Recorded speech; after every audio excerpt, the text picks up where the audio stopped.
You know, sometimes life throws you a curveball that knocks you right off your feet, and you're left wondering if you should swing back or just walk away. But what if that swing changes everything? Picture this. I'm Marcus Thompson, a 45-year-old black CEO running TechForge Solutions out of Chicago, just closed a massive deal that's going to revolutionize supply chains across the Midwest. And all I want is a quiet flight to New York in my first-class window seat on Apex Airlines Flight 1842, the one I picked for some damn peace after grinding nonstop. But as I settle in, this woman, Rebecca Harrington, all designer bags and entitlement dripping off her like cheap perfume, plops down in my spot without a word, her eyes scanning me like I'm some intruder in her personal kingdom. "Excuse me, ma'am," I say, keeping it cool, showing her my boarding pass. "That's my seat 2A.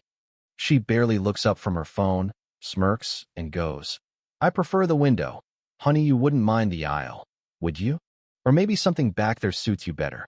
The words hit like a gut punch, laced with that old poison, the kind that says you don't belong here. Without spelling it out, and the cabin goes dead quiet. Folks shifting awkwardly, phones sneaking up to record. Her husband Harlan's the big shot chairman of Apex, so she thinks rules bend for her, fueled by this deep-seated resentment toward anyone who climbs up without their silver spoon. And me?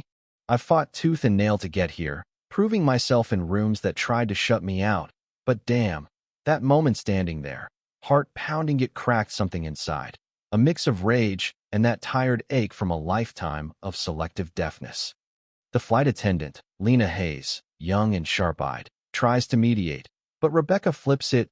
"This man's harassing me," she cries, voice trembling like she's the victim. Classic move, painting me as the aggressor to twist the narrative. Captain Ellis shows up, admits I'm right, but whispers, "Sir, for a smooth takeoff, mind switching? We got a spot in 1B. I swallow the ash in my throat, grandma's words echoing. "Dignity ain't given, Marcus, it's what you hold on to," and I move, but not before that fire starts smoldering. Phones are rolling, and by landing, the videos exploding online, millions of views, hashtags like Apex Injustice flying, and suddenly, it's not just my humiliation, it's a mirror for every overlooked slight in those skies.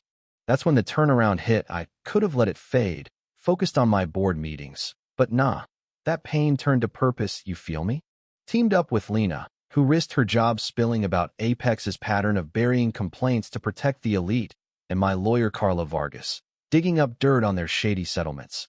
Plus Jamal Pierce, this venture capitalist buddy who knew Harlan's empire was crumbling under debt and favoritism. We built a coalition, investors fed up with the Harringtons' iron fist, employees whispering stories of abuse, passengers sharing their own "you people" moments, and we hit back smart, not loud.